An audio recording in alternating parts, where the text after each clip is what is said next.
उत्तरकाशी में सुरंग का हादसा हुए तकरीबन इस समय 36 घंटे बीत चुके हैं, लेकिन नतीजा सिफर है। जिला प्रशासन और जितने भी रेस्क्यू दल लगे हुए हैं, जो जितनी भी एजेंसियां लगी हुई हैं, एसडीआरएफ, एनडीआरएफ और जो भी जितने भी ऐसी एजेंसीज हो सकती हैं जो रेस्क्यू करती हैं, वो सब लगा दिए गए हैं, पूरी ताकत झोंक दी गई है, लेकिन अभी भी एक भी श्रमिक को नहीं बचाया जा सका। अब कल ये सुबह 5:30 बजे की घटना है और 5:30 बजे की घटना से अब तक 36 घंटे से भी ज्यादा का समय बीत चुका है। 40 श्रमिक अंदर फंसे हुए हैं। ऐसा नहीं है कि काम नहीं हो रहा है, रेस्क्यू का काम लगातार चल रहा है, लेकिन मशीनें, बड़ी मशीनें भी मंगा कर देख ली गई। जितनी मशीनें आती हैं और मशीनें जितना अंदर से मलबा निकाल कर लाती है, उतना ही मलबा अंदर से गिर जाता है, तो वो रास्ते में फिर रुकावट पैदा हो रही है। और इसके अलावा ये सुरंग की लंबाई तकरीबन 4.5 किलोमीटर है और यमुनोत्री क्षेत्र के सिलक्यारा गांव के पास ये टनल बनाई जा रही है।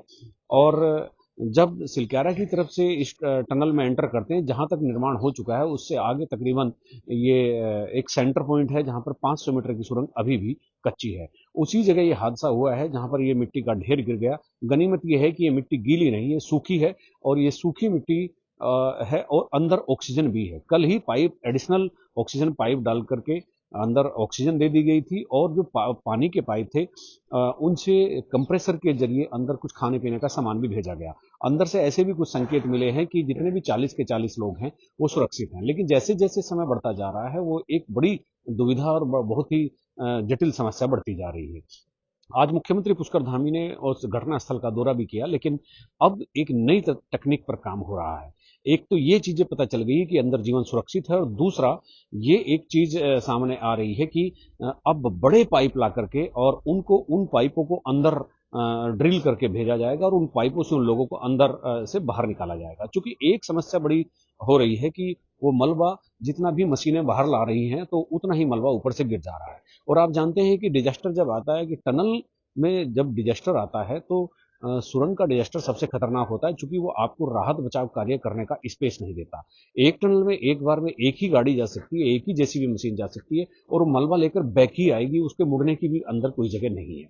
तो इसलिए सुरंग बहुत संवेदनशील है।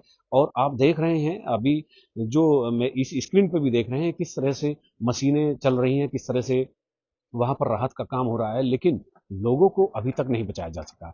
ये एक बहुत ही दरअसल गंभीर घटना है। आपने देखा होगा कि 2-3 साल पहले जब जोशीमठ के पास तपोवन में एनटीपीसी की एक सुरंग में यह हादसा हुआ था, तो तब वहां पर बहुत बड़ी संख्या में लोग मर गए थे। और उनकी एक बड़ी वजह ये थी कि वहां पर जितना भी वो मलबा था, वो दलदली जैसा था, दलदल जैसा था, और उसमें दम घुटने से सभी लोगों की मौत हो गई थी। और वो इसलिए भी हुआ था कि पीछे की तरफ जो एक ग्लेशियर था वो टूट गया था, वहां की झील बनी हुई थी। उस झील की वजह से वो डैम पर जब पानी आया, उस सुरंग में चला गया। उस सुरंग में जितना भी लोग काम कर रहे थे, वो उनको अपनी जान से हाथ धोना पड़ा। यहाँ ऐसी स्थिति नहीं है। यहाँ लोगों को बचाने की जद्दोजहद चल रही है। रात भर रेस्क्यू चला है, कल पूरा दिन रेस्क्यू चला है, आज भी पूरा दिन रेस्क्यू चलते हुए हो गया है।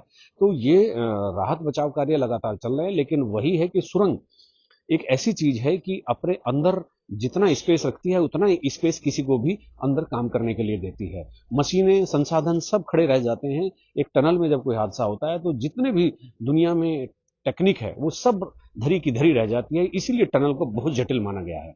अभी मुख्यमंत्री ने भी आज दौरा किया, और उन्होंने जिला प्रशासन से लेकर के संबंधित एजेंसीज को हिदायत दी है कि किसी भी तरह से वहां पर श्रमिकों को जीवित बचाया जाए। और ये फेस्टिव सीजन में ऐसी घटना होना ये एक बहुत ही मतलब पीड़ादायक बात है, लेकिन फिर भी लोगों को बचाने का काम चल रहा है। और लेकिन जितना भी समय बीतता जा रहा है, उससे थोड़ी चिंता बढ़ती जा रही है। हालांकि जिस तरह से एक बात ये हो रही है कि अंदर एडिशनल ऑक्सीजन पाइप भी भेजे गए, उनसे ऑक्सीजन भेजी जा रही है, और पानी के जो पाइप थे उनमें कंप्रेसर के जरिए अंदर खाद्यान्न के पैकेट भेजे जा रहे हैं, और अंदर से कुछ ऐसे संकेत भी मिल रहे हैं, लोग सुरक्षित हैं।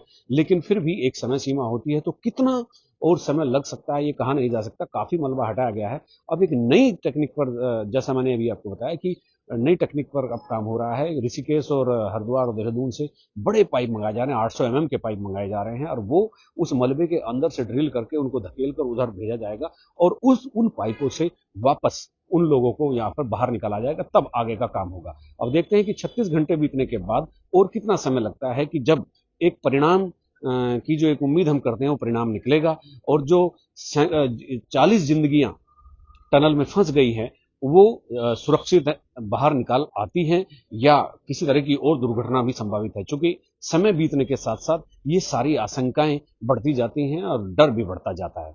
अब उम्मीद रखिए कि जिस तरह के रेस्क्यू चल रहा है, जिस तरह के जो वहां पर प्रयास हो रहे हैं, तो सभी का सुरक्षित निकलने की संभावना भी एक बनी हुई है।